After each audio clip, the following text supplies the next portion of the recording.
Welcome to everyone who's viewing tonight's program on the ACAP community website, the ACAP Guilford Facebook page, or our YouTube channel. We are so glad to have you join us.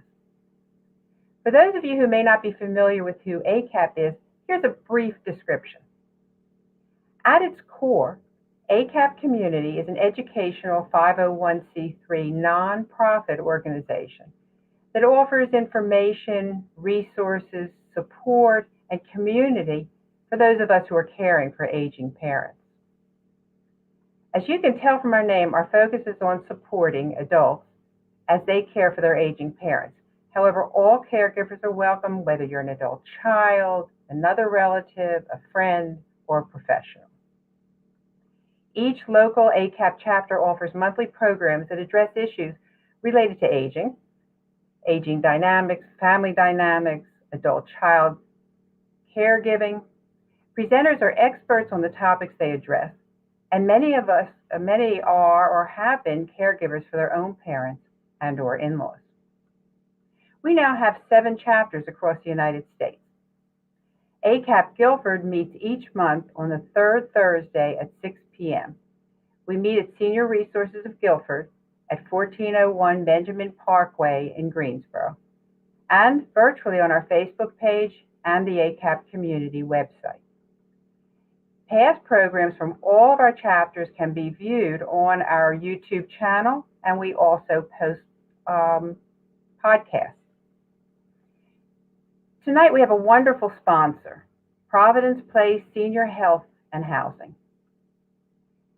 Providence Place is located in Guilford County on Westchester Drive, approximately 2 miles from downtown Greensboro. It's a faith-based community with ministers on staff at each of their communities. Westchester Village has 154 apartments, from studio apartments to 2-bedroom apartments with a variety of floor plans. Everything's included except telephone and meals. They also have 6 cluster homes. Westchester Harbor Assisted Living consists of 90 beds, including a certified memory care unit. It offers daily activities for its residents. And Westchester Manor, the skilled nursing home, also has a special care unit for Alzheimer's patients, along with rehabilitation services for physical, occupational, and speech therapy. This is a 129-bed facility. If you would like more information about Providence Place, just go to www.providenceplacenc.com or contact Robin Thompson at 336-888-4636 for more information. Thank you to Providence Place for its ongoing support of ACAP Guilford. And now let's turn to our program. We would like this to be an interactive program, so if you have questions or comments, please put them in the chat box. You know, the topics of all of our programs vary each month, often with subject matter that addresses a particular situation or need. Tonight, our topic is one that affects everyone, although in different ways and at different times in their lives. You know, because you've experienced it, that our senses, our ways of tasting, touching, smelling, seeing, and hearing change over time. These changes have an impact on our lives. Tonight, we are very pleased and appreciative that Dr. Patricia Johnson will talk with us about changes in hearing and how we can address change when it happens. Dr. Johnson practices as a clinical audiologist at the University of North Carolina Hearing and Communication Center, a faculty clinic in Chapel Hill. She can also be found leading clinical services at the center's satellite office in the Orange County Sportsplex in Hillsborough, North Carolina. Dr. Johnson provides adult diagnostic, tinnitus, and oral rehabilitative services with specialization in hearing and assistive technology. With the UNC Hearing Center serving as the formative training site for UNC's doctoral students, Dr. Johnson provides daily clinical education through student supervision, and she teaches doctoral courses that focus on hearing aids, and occupational audiology. And she provides hearing presentations and screenings around the Triangle area in North Carolina, with a special focus on the aging population. Dr. Johnson is a fellow of the Academy of Audiology and is certified by the American Board of Audiology. She also holds a certificate of tinnitus management from the American Board of Audiology. She is a licensed audiologist in the state of North Carolina. Dr. Johnson, welcome. Thank you so much for having me, and it's my pleasure to join this group today. All right, we're in business. Well, it's my pleasure to talk about the sensory system today because our senses is how we take in the world. It's how we enjoy what's around us. It's how we learn new information. It's how we integrate stimulation around us. And oftentimes as we get older, as our sensory systems are aging, it happens so gradually that individuals are unaware that it's even happening. And I see this with some of my patients who are losing their vision. Sometimes it's not until after the cataract surgery that they realize just how sepia toned the world had become, until suddenly they have something to contrast it to and the world feels like it's in Technicolor. That certainly happens with hearing as well. And so I hope that today's presentation, which will focus on hearing care, is useful to you as you either go through this process in the future, but certainly are working through helping loved ones who are also experiencing hearing loss. And please do use the comment section if you have things you'd like to add or questions as we go along. As was mentioned, I work at UNC Chapel Hill in the School of Medicine. Our primary office is in Chapel Hill, and I man a little satellite office in Hillsboro with a special focus on affordable technology as well. I have to always start out a presentation like this to talk about what I am. A lot of people are unaware of the profession of audiology. An audiologist is a healthcare professional who evaluates, diagnoses, and treats hearing loss, but also balance disorders as well across the lifespan. So you can find audiologists in hospitals, ENT clinics, private practice, university like myself, certainly K through 12 school districts hire audiologists to support children who have hearing loss. The VA hires lots and lots of audiologists to work with veterans. There are audiologists who are serving in the military and many other places. And the education to be an audiologist is a 4-year undergraduate degree and a 4-year doctorate degree. So we are not physicians, but we are doctoral level professionals who again work with the non-surgical treatment of hearing loss and balance. So I'd like to start with this question as well. What are the signs that you may be seeing that you or a loved one is having trouble hearing? Are there some tells that you've seen perhaps? And I'll just pause for a moment. And if you're unable to respond, at least think in your head if you're watching this after the fact. I'll share some common ones. What? Huh? You know, people are asking for repetition. They're maybe leaning in. Maybe they're cupping an ear. This actually does improve your hearing every so slightly if you cup over your ear. Maybe someone is giving inappropriate answers. You ask one question and they give you a totally different answer. Maybe someone is unable to perceive soft alerts around them. Hey, Dad, how long has that alarm been going off? And they may comment, what alarm? So starting to lose some of these soft ambient sounds. Needing to speak up. Well, I could hear you if you didn't mumble. Who's ever heard that? I can hear you, but you're not speaking clearly. Is certainly a common complaint. Let's walk through the auditory system because we have to understand how we hear and how complex it is to hear in order to understand what can possibly cause a hearing loss. So the more I learn about hearing, the more I'm just amazed that any of us can hear at all, because it really is a complex series of events, almost like dominoes that all have to happen in perfect sequence. First, the sound enters the ear canal, assuming there's not a big glob of wax there in the middle. Then the sound hits the eardrum, and if there's not fluid behind the eardrum, like an ear infection, the eardrum will vibrate. The little bones that are attached to it rock back and forth. And then the sound is transmitted to the cochlea, which is the inner part of the ear, which is lined with little hair fibers, which we're going to look at more closely in a minute.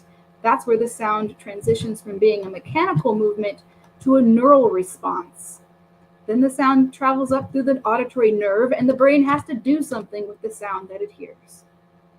Part of a hearing assessment is to determine where along the auditory pathway something has gone wrong. Because if the problem is in the earlier half of the pathway, we can actually usually surgically or medically solve that problem through taking the wax out of the ear, providing antibiotics to treat the ear infection, or some kind of surgical reconstruction of the ear bones. But if the problem is neural, which, as we'll talk about, most age-related hearing loss is, then we have a different set of choices to make. If we look inside the cochlea, it's lined with microscopic little hair fibers, just like the picture. So maybe you've heard people say you have hairs in your ear, and I'm not talking about the long kind that is actually growing out and needs to be trimmed, but in the organ of hearing are these little hair fibers, and it's almost like seaweed in the ocean. As the fluid that they're sitting in is displaced, they get excited and they send the response up to the nerve. We're born with a finite number of them, and they're meant to be in these neat little rows, as you see here. But unfortunately, what happens with hearing loss of all kinds, the little hair fibers break, and it's like someone stomped on the grass. As you can see here, they're bent, they're broken, they're splayed out, and if it's severe enough, the hair fibers are missing. And this has profound consequence on how well that person is able to use and interpret sound. Because imagine if the hair fibers are half keeled over, the message that they're sending up to the brain is incomplete, or it's distorted. And I honestly could spend about an hour on this slide alone, because this explains a lot. It explains why there are different severities of hearing loss. You can't just make a statement of how one person does with a hearing aid may be totally different than someone else because of how many hair fibers are remaining. We also don't have a way of regrowing these hair cells at this time. Unless you're a bird or a frog, they seem to be able to regrow them, but mammals do not. And until we can regrow them, we don't really have a cure, a true cure for this type of hearing loss. Instead, we are manipulating the sound, we're manipulating the transmission of sound to these hair fibers, and still at their mercy. So again, this is the most common type of hearing loss: noise-induced hearing loss, genetic hearing loss, chemical-induced hearing loss, but certainly age-related loss as well. It's coming down to these hair fibers not doing a good job. Presbycusis is the fancy word for age-related hearing loss. It's sensory neural, as I've just said, and it tends to progress very slowly. This explains why so many people are unaware that they even have a hearing loss. And often friends and family are aware, and that they are not. And many people will insist, no, I'm hearing just fine. Because it's almost like a boiled frog scenario. And I mean that if you're sitting in the water and the temperature is changing, you may not be aware that the temperature has changed. And hearing loss is like that too. It happens so gradually that people stop being aware of the sounds that they're no longer hearing.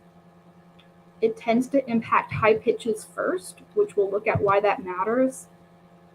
But really, it's characterized by a lack of clarity. I can hear you, but I can't understand, is something that I hear every single day from my patients. This graph that we're looking at is called the audiogram. And when I am doing a hearing test for one of my patients, I ask them to respond when they can hear tones that I play at different pitches, low bass tones up to high treble tones. And if I have to increase the volume so that you can just barely hear it, I mark that as a hearing loss. And because most people lose their high pitches first, their treble tones, that impacts consonants. Consonants are things like F, S, TH, sh, s, and they are responsible for the clarity and the meaning of the words that we hear. Vowels, on the other hand, give us loudness and resonance to the sound, but it's the consonants that give us meaning. So if you're getting the vowels but not the consonants, you're going to say just that: I can hear you, but I can't understand. It's going to also give the appearance that everyone else is muffling or muffled speech or mumbling, even when they're not. So you can see my challenge as an audiologist is to try to restore back access to the sounds that the person are missing. usually the high frequency sounds. Some risk factors to hearing loss are some of the things I already mentioned. If you have a past history of noise exposure, obviously that's going to contribute to future hearing loss. So if folks have had veterans or military service, or even just a life on the farm and shot some shotguns at different times, that's going to add up over time. Certain medications are harmful to the ears as well. Certain very strong antibiotics, life-saving chemotherapy agents can be harmful to the ears. Family history. If you have family history of hearing loss, we all know that we are sometimes at the mercy of our genes. That can predispose you to certain things. Some of these other ones are less commonly known to be risk factors, including diabetes and heart disease are strongly correlated to hearing loss. But what about cognitive decline? And really, this is a talk unto itself. But there's been lots of new research coming out showing just how strongly untreated hearing loss is correlated to future cognitive decline.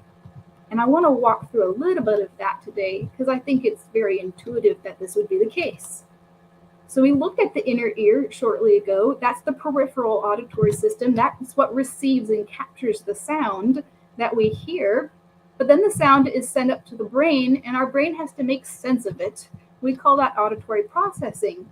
And there can be slowdowns and age-related changes at either end of this pathway that result in difficulty hearing, particularly difficulty hearing in background noise.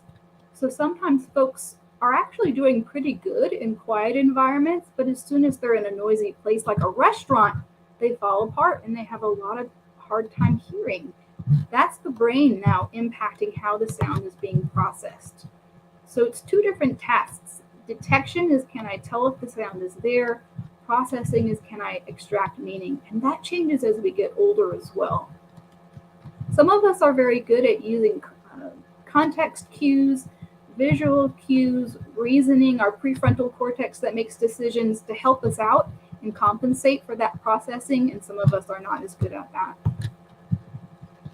When someone is not hearing well over long periods of time, with that compromised speech perception, with this primary sensory organ not getting proper stimulation, that's going to result in a lot of negative things. I'm having to work harder to hear, which is exhausting. I'm not going to participate in the social groups that I'm in because it's either frustrating, it's exhausting, I may be ashamed that I have this hearing loss. That can contribute to loneliness and depression. And social isolation is just devastating for older adults. That's become very, very clear throughout the pandemic years. Well, over time, this is one of the pathways in which hearing loss can contribute to that cognitive decline, because now we have someone who is chronically understimulated, under-socialized, and their brain is fundamentally not receiving proper stimulation. So again, I could talk about this for a long time, but just know that untreated hearing loss over time impacts the brain. Does it directly cause cognitive decline? No, it's more complex than that, but they're really, really highly correlated together. The Lancet put together this really neat infographic several years ago where they listed all the primary modifiable risk factors for dementia. These are things that are in our control to change in early life, in middle life, and later life to try to reduce our risk of having dementia. And I zoomed in here to show the number one modifiable risk factor is hearing loss. And I wish more physicians and geriatric physicians and folks who work with the older population knew this. This information has been around for years. Yes, diet is important, and managing your medications is important, and all these things for brain health, but hearing loss is actually considered the number one thing you could do to improve your brain health over time. So hopefully now I've made this very compelling argument about why we should care about hearing loss and its impact. You may be well aware that a lot of people are not getting the care that they need. And there are lots and lots of reasons for this, legitimate reasons. And I want to just do a brief review of some of those reasons, because of the folks who could benefit from hearing care, only a third of them are getting it. And maybe before I move on to the next slide, what do you think the barriers are to receiving hearing care? What are some of the reasons you've heard people say, well, I'm not going to get a hearing aid because fill in the blank?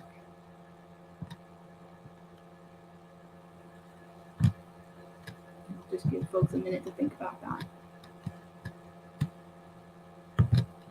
Well, here are some of my ideas of what I've come up with over time. Who said cost, right? Cost is a major problem when it comes to hearing aid care. Part of the reason is that standard health insurance does not cover hearing aids, including Medicare. Medicare statutorily excludes hearing aids and always has.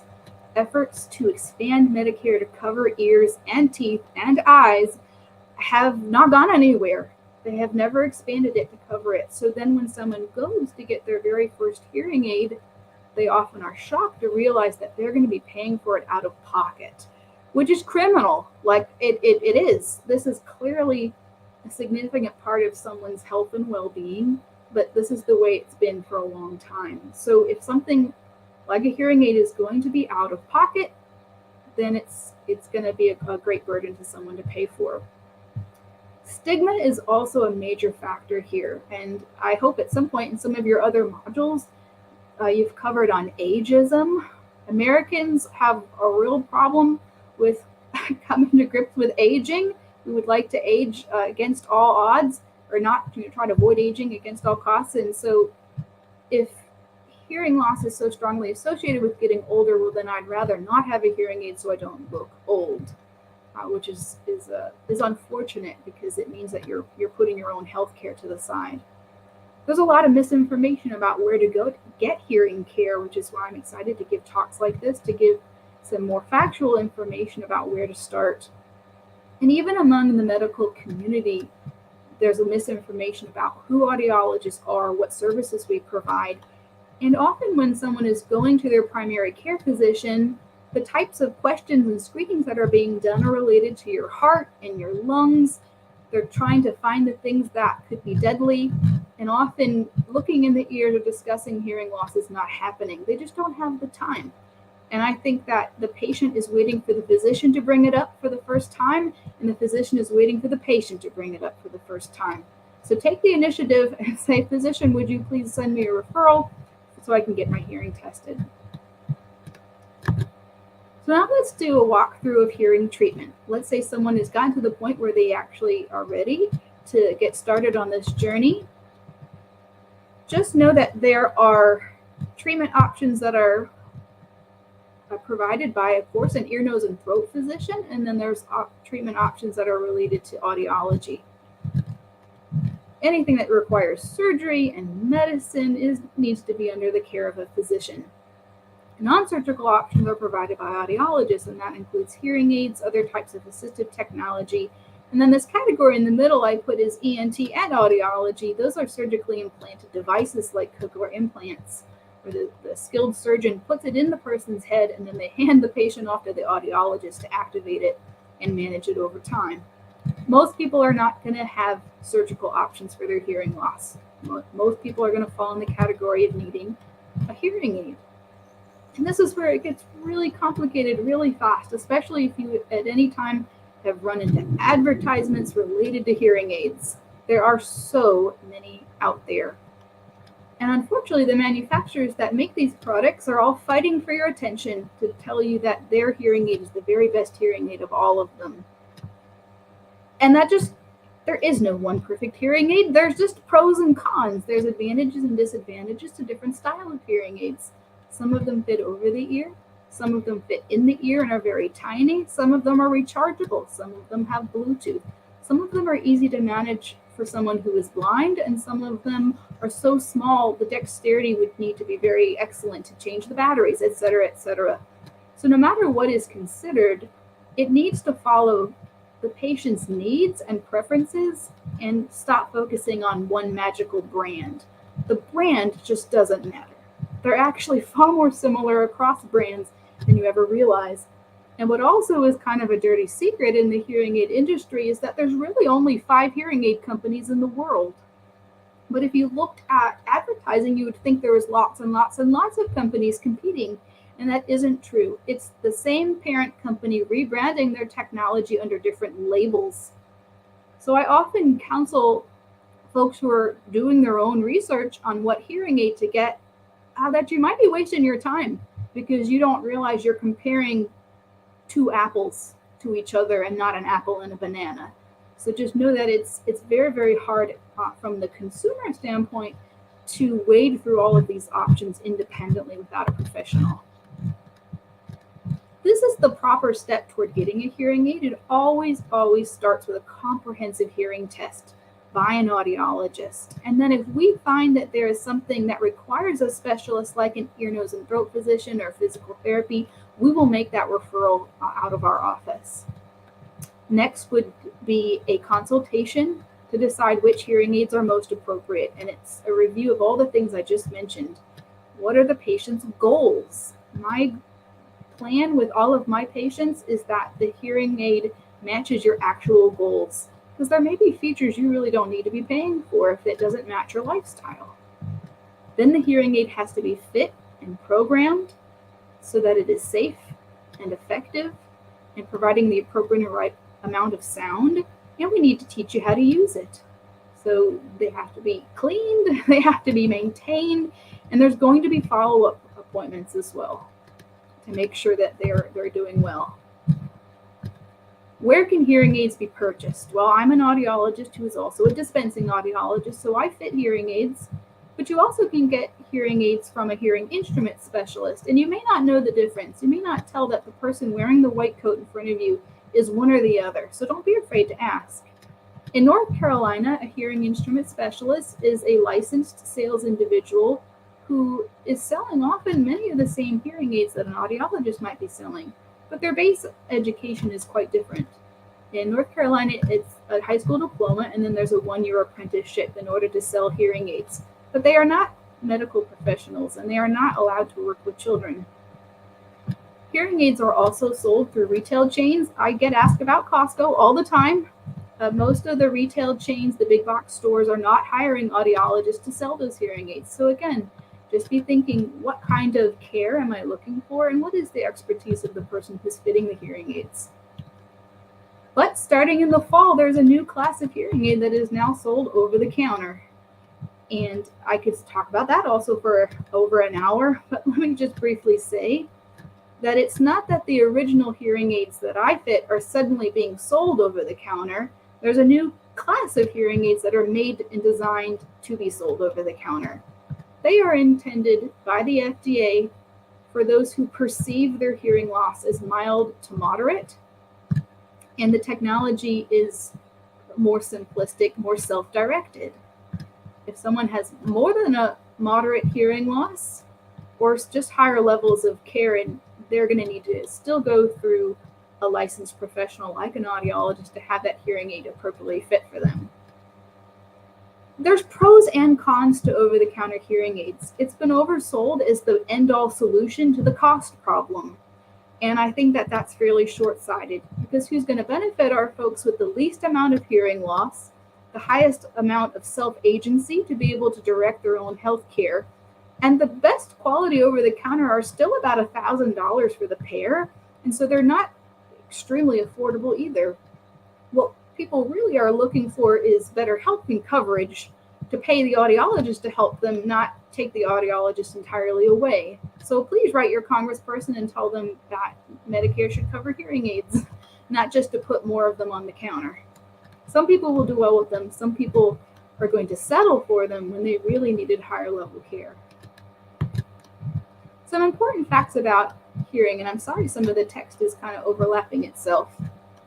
Hearing aids are just a tool. Yes, they're computers. They're impressive computers, the way that they process sound and manipulate background noise. I teach 2 whole doctoral courses on how hearing aids work, but they are just a tool. And somebody at the end of the day, a professional like myself, has to tell that hearing aid what to do.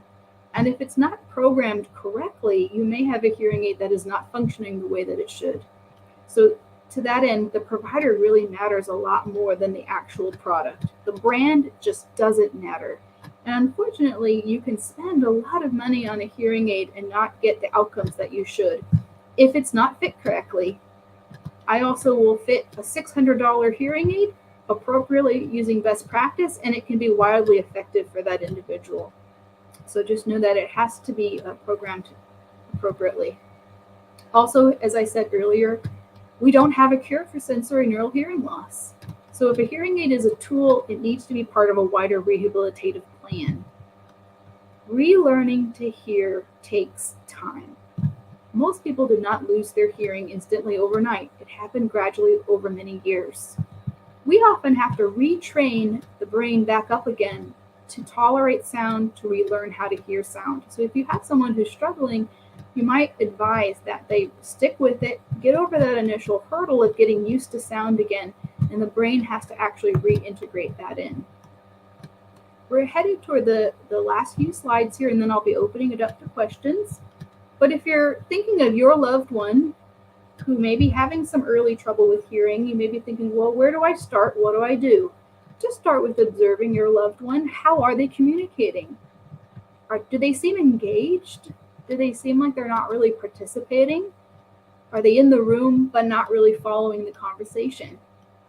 Are they needing you to repeat back? Do they seem frustrated? Do they seem tired? Unfortunately, hearing loss can be very, very emotional as it's starting to impact loved ones, friends, and family. And because of the embarrassment and because of the stigma of hearing loss, people are often trying to hide that they have the hearing loss, or in denial that they have the hearing loss as well. I often get asked, how can I motivate my loved one to pursue care? We'll start with a baseline hearing test. A baseline hearing test. There's no pressure there. You're not going and signing up to buy hearing aids. But everyone over 60 really should go get a baseline hearing test long before they actually notice that they're having trouble hearing. That way, we have an initial data point to compare to over time. That's really helpful to me as a provider to say, oh, wow, 10 years ago, your hearing loss was this, and now it's progressed to that.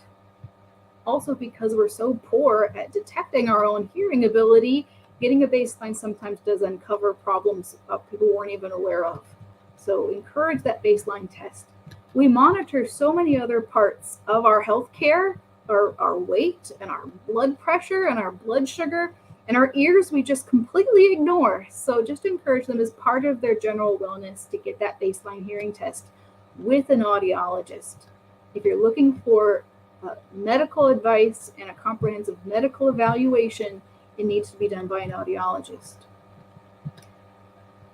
Whether they have hearing loss or not, we all should be using communication strategies, and I have a list of some of these strategies coming up. But these are ways to modify the way that we're speaking, the way that we're communicating, to reduce frustrations and to communicate more effectively. So stay tuned for that slide that's coming up. Well, what if my loved one already has hearing aids? How can we possibly optimize them?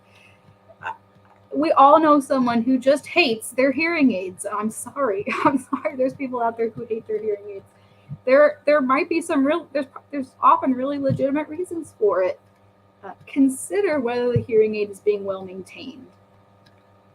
Hearing aids are little tiny computers that live in an orifice of the body that's actively trying to extrude it. So I'll let you just paint that picture in your mind for a moment, right? Our ear canals are self-cleaning with earwax. And where's that computer going to go? Right into the earwax. They have to be maintained. And 9 times out of 10, when my own patient brings me a dead hearing aid, it's just a dirty hearing aid. It just needs some cleaning. So the rule of thumb is that if you already wear hearing devices, you really should be seeing your provider every 6 months, like getting your teeth cleaned, so that we can look in your ears, so that we can examine the devices and give them a thorough cleaning. They need to be operational to work. If you already have a hearing loss, we should be retesting your hearing every 2 to 3 years. And that's to account for that normative amount of slow decline as we get older. That's going to continue even after you have hearing aids. And it should be accepted that hearing aids should be comfortable. They should not be too loud. They should be secure in the ear. And they should be worn every day, all day. Hearing aids that are worn really selectively, that are just pulled out of the drawer when I go to the restaurant, that person is not going to be successful with hearing aids. I can guarantee it, because it's like going for a 5-mile run when we haven't been conditioning on walks around the neighborhood. The auditory system is going to be overwhelmed by that sound because the proper brain training never occurred prior to wearing it in the most difficult environment, restaurants. So if you see that there's low compliance with the device, you would need to encourage your loved one to wear them more, because it's only through exposure that the brain relearns how to hear that sound. This is a therapy process. Hearing aids are not glasses. Glasses, like readers, can be popped on and off. Hearing aids are like physical therapy, where if you're not doing your exercises consistently, you lose ground and the brain never really compensates. Also, just a side note, the lifespan of a hearing aid is 5 to 7 years if it's been well maintained. So if your loved one's hearing aid is over 10 years old, it might be time to consider some new ones. I brought this picture up to show just how easily it is to break a hearing aid. So this is a style of hearing aid that's called a custom, and it has a plastic shell that's been molded to fit inside someone's ear canal. And the arrow is pointing to where the sound is supposed to come out. That little hole, that it's actually a pinhole in real life, it's very small, is where all the sound comes out of the device, the amplified sound. Look at the picture on the left. What do you see inside of that hole? It's earwax. That's all it took. Now you have a completely inoperable hearing aid that sits in the drawer and was a waste of money. There's a little filter. That little white disc is a filter that needs to be removed and cleaned. It takes all of 5 seconds. And once it looks like the picture on the right, you have an operational hearing aid. So just know that it may be something as simple as that, where the hearing aid just needs some maintenance. Yeah. Now to review some communication strategies. This is for everyone, whether you have hearing loss or not. But we all should be focusing on enunciation and speaking clearly and slowly. Slowing down the rate of speech is often more valuable than shouting, because shouting is unpleasant to listen to, first of all, if you're the one who's being shouted at, and it's also unsustainable. You cannot yell at your mom, but for so long, and you're going to feel annoyed and it's going to strain your voice. But what would be better would be to actually slow down. Put a little bit more spacing in between the words that you're saying. That is going to help auditory processing. Remember how the brain is involved. If we're trying to support the brain, slowing down allows the person to take in those pieces of information and process it. Facial cues. Facial cues are everything. Masks have been a disaster for the hearing and for the hard of hearing because of the block of lip cues. We think we have to be trained to lip read like spy movies, and that just isn't the case. We all lip read, especially if we're having trouble hearing. Our eyes and our ears are the two sensory systems that are most integrated. They're helping each other out constantly.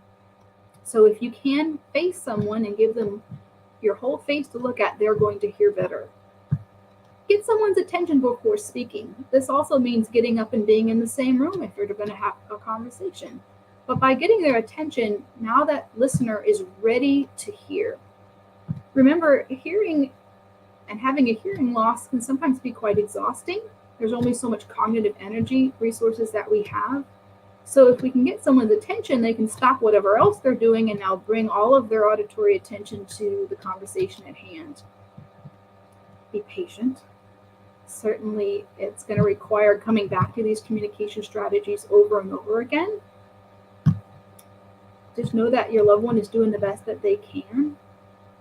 Move away from distracting noise. Have good lighting. Those things, again, are going to help with auditory attention and visual cues. And if you're really struggling and the person's going, what? And you repeat it and they go, what? And you repeat it and they go, what? Stop. Try rephrasing it all together. Sometimes we have to change the order of the words, the sounds that are coming out for the person to finally get it. And also breaking up the information to shorter sentences.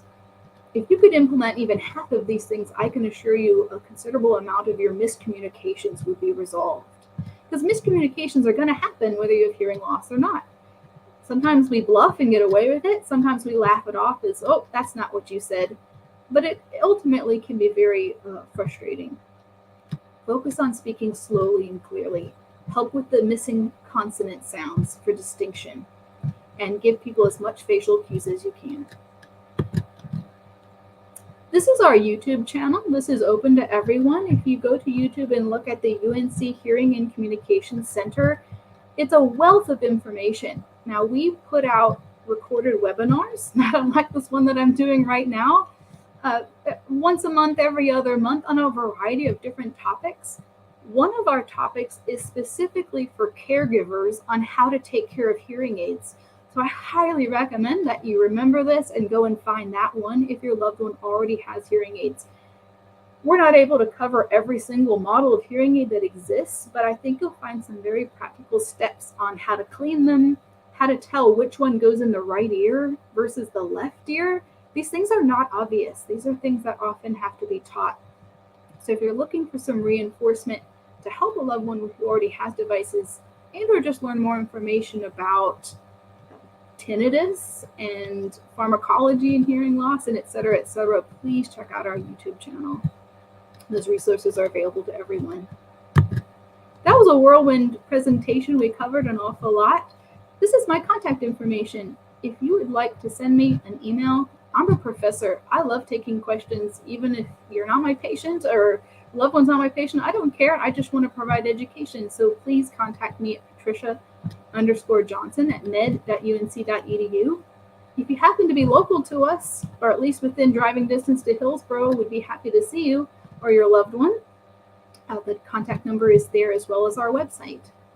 And with that, I am done with the formal part of this presentation, and I'm going to open it up to questions as long as people have them.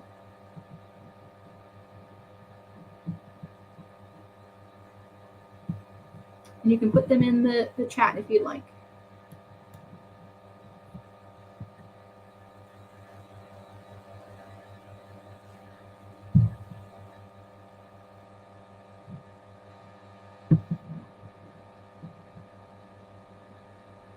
Dr. Johnson, when we deal with folks who are loved ones who are in early stages of a dementia, it becomes harder to help them with hearing aids. And do you have any recommendations about, well, first of all, how important it is for them to keep using their hearing devices, and number two, any hints about what we might do with somebody in early stages? Yeah, that's a great question. I would really like to see the standard memory test battery include a hearing screening for this very reason, because early stage MCI, mild cognitive impairment, and hearing loss can really mimic each other in very obvious ways.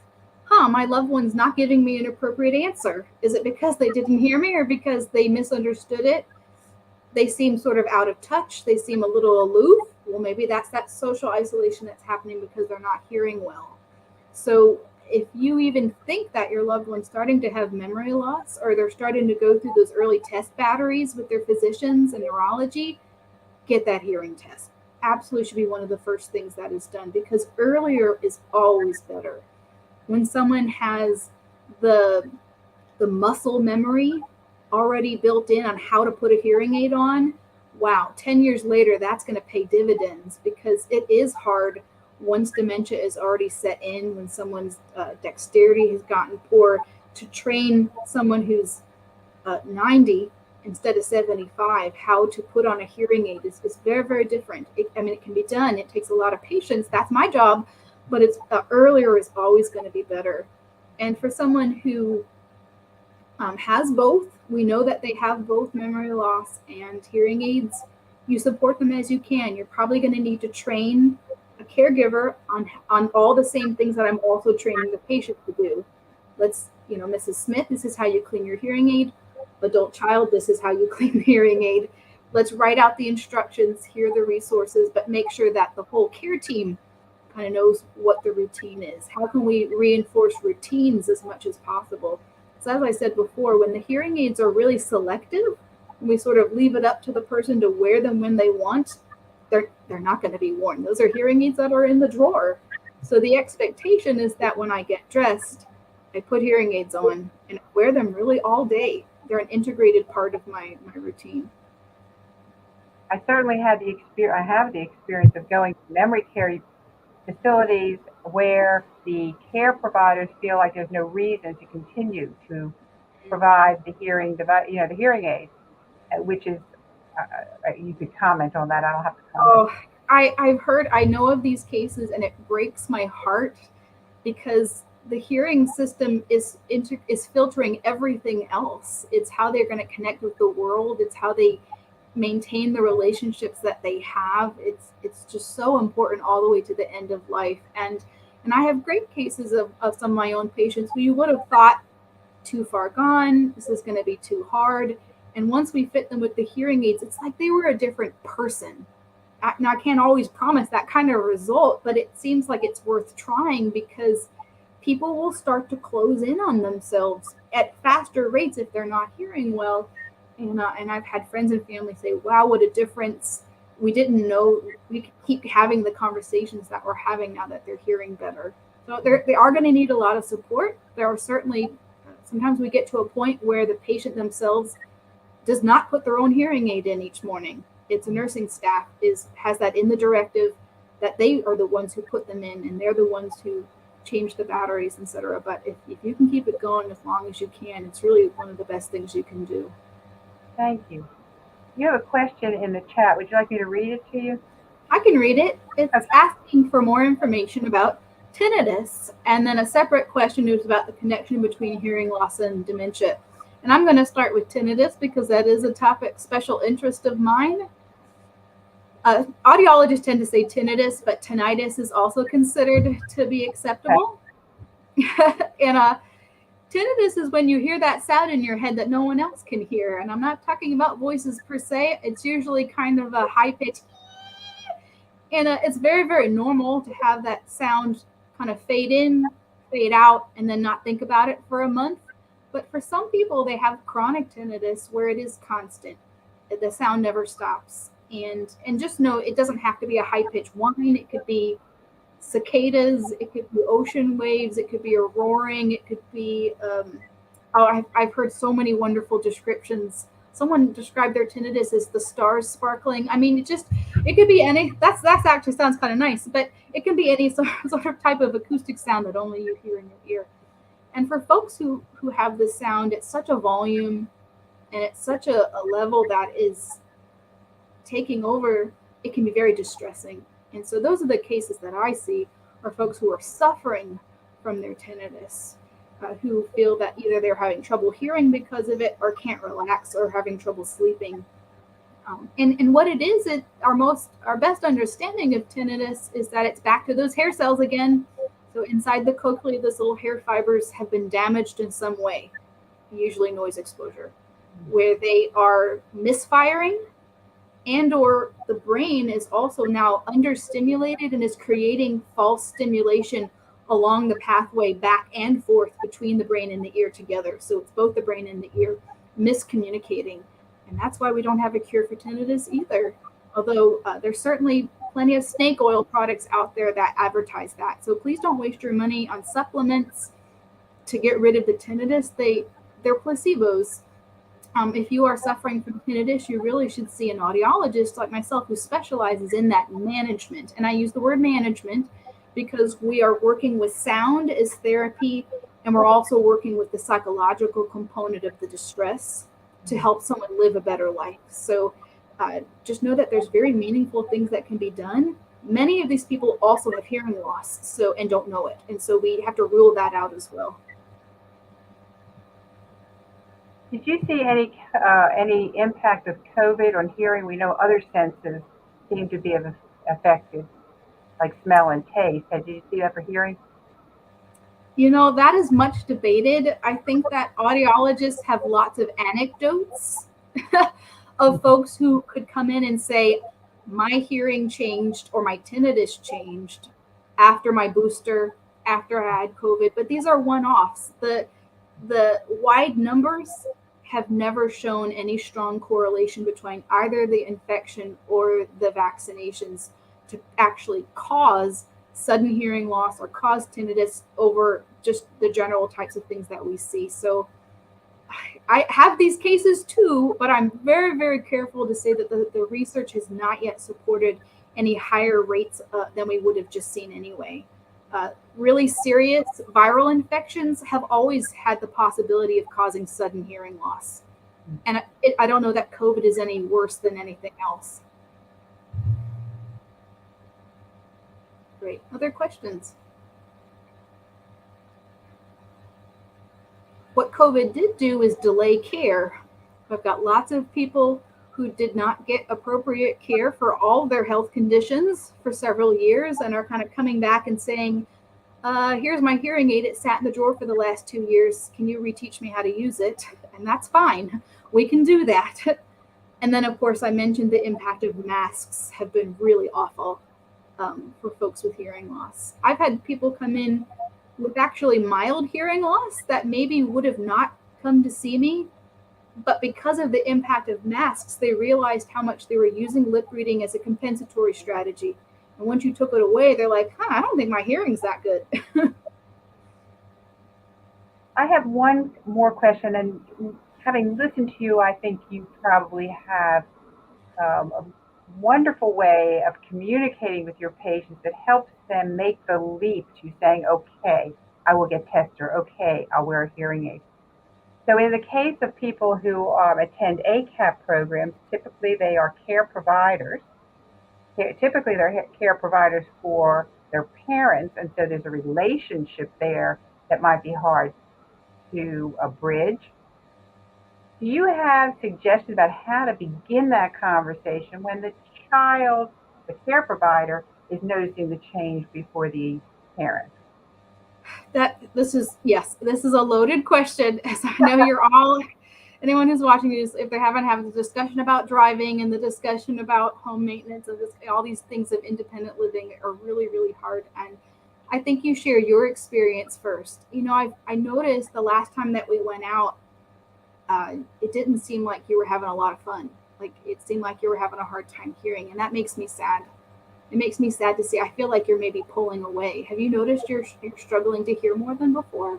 You know, what if we, it might be a good idea just to get a baseline. You don't have to do anything with that information. It's just get the baseline test so we kind of see what's going on.